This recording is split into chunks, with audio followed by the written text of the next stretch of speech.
This is Deb's Health Haven. I am on a mission to help busy, bustling business builders create a balance between work and wealth and well-being, health and well-being. And I was making my next module for the course, and I realized that, let me find it here, I'm lost. Making menus for the month is very important and very difficult if you're not used to doing it all the time. So I just wanted to have a little conversation about that. So I went through the process of designing a whole 1 week meal plan for the course, and boy, did it make me hungry. And I realized that it is very important to make a weekly meal plan so that you don't miss out on some of the important ingredients of nutrition that you should have in your weekly plan. And your start with the daily norms like salad. Salad should be given before lunch and dinner every day, at least a little one. It doesn't have to be a huge salad. It doesn't have to be the whole meal, but it sure can be if you like salad that much. I definitely do.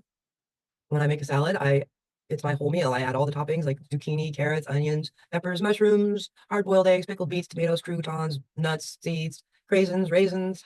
There's so many things you can put on a salad, it can become a definite meal. Even lunch meat sliced up, good quality deli sliced meat.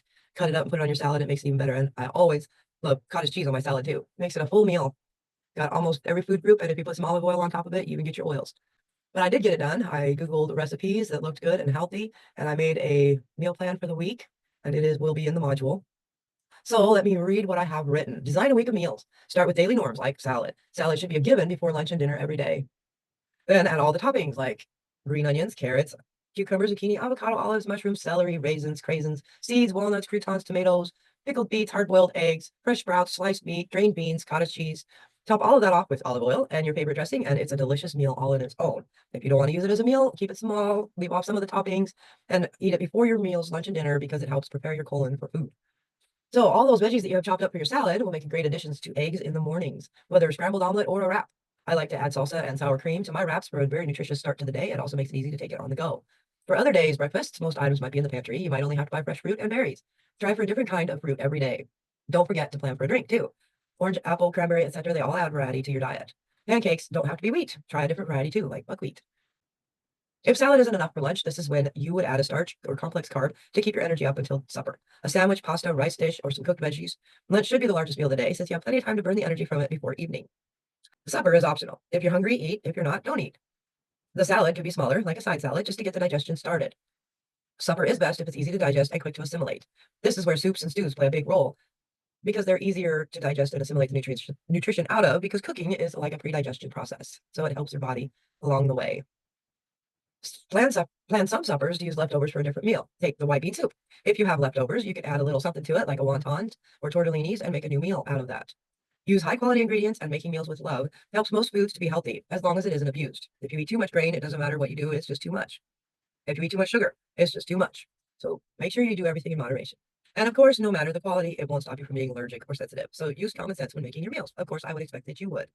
So let's take a look at some of the things I have on my meal plan. So for Monday, I have a veggie omelet with using the veggies that I cut up on Sunday for the salads and the meals during the week. And then for lunch, I have a salad and a chicken teriyaki with broccoli rice, which takes less than 10 minutes to make. And then for dinner, we have salad and a white bean soup with Parmesan. Boy, doesn't that sound good. And then you have the white bean soup if you made extra that you can use later in the week for the easy wonton soup. So Tuesday, I have oatmeal with fresh berries, salad with pesto tortellini pasta. And you can either make the pesto tortellini pasta as a salad, or you can make it as a hot dish. And then for dinner, the side salad and creamy pasta with veggies. Again, can be made in 10 minutes or less, especially if you use your pre-cut up veggies or you buy frozen veggies that are already pre-cut up. On Wednesday, we have cold cereal with milk and fresh fruit.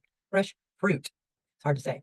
Cold cereal could be a bran cereal or a corn cereal, anything without extra salt or rice, and preferably without any wheat, because wheat is overdone as it is.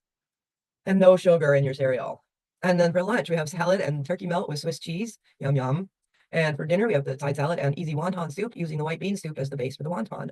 Or you can start from scratch and just make an easy wonton soup. Once again, done in under 10 minutes if you buy the prepared wontons. Thursday, we have buckwheat pancakes with a fruit compote on top. And then for lunch, we have salad and a deli sandwich, such as a Reuben. And for dinner, we have salad and chili and cornbread. Cornbread is one of those items that should be added to your menu plan at least once every week, because of the mineral value in cornbread is not easily available in any other food. Cream of rye and fresh berries on Friday for breakfast, with a salad and chicken quesadilla for lunch. Once again, using the leftover cut veggies from the salads in the quesadilla. And for dinner, we have salad and vegetable beef and barley soup and some crackers. And the vegetable beef and barley soup, if you're on the ball, you can start that at lunch and it'll be ready for dinner if you use a crock pot. And Saturday, we have scrambled egg veggie wrap. Use up all the rest of the veggies from the salads if you want to. And for lunch, we have a salad and sesame garlic noodles. For dinner, we have salad and steak and baked potato with baked asparagus and dinner rolls. We made big dinner on Saturday because it's a celebration of a weekend. So Sunday, we have leftover fruit. Put it into a smoothie and get it used up so you don't have any waste. And toast with jam, maybe some rye toast or some 7-grain or buckwheat. I don't even know if they make buckwheat bread, but something other than wheat, preferably. If not, use up something you have left over from the week. And then lunch, salad and Italian chicken wraps. And for dinner, we have salad and leftovers. If you don't have any leftovers, this is your free time to pick whatever ingredients you still have in your kitchen to make together for a dinner. And then we have the shopping list already ready and prepared for you. If you want a copy of this for yourself to download and take to the grocery store with you, go over to skool.com/health-haven, HEALTHHAVEN. We'll see you there. Thank you. Have a great week. Eat good and have fun cooking.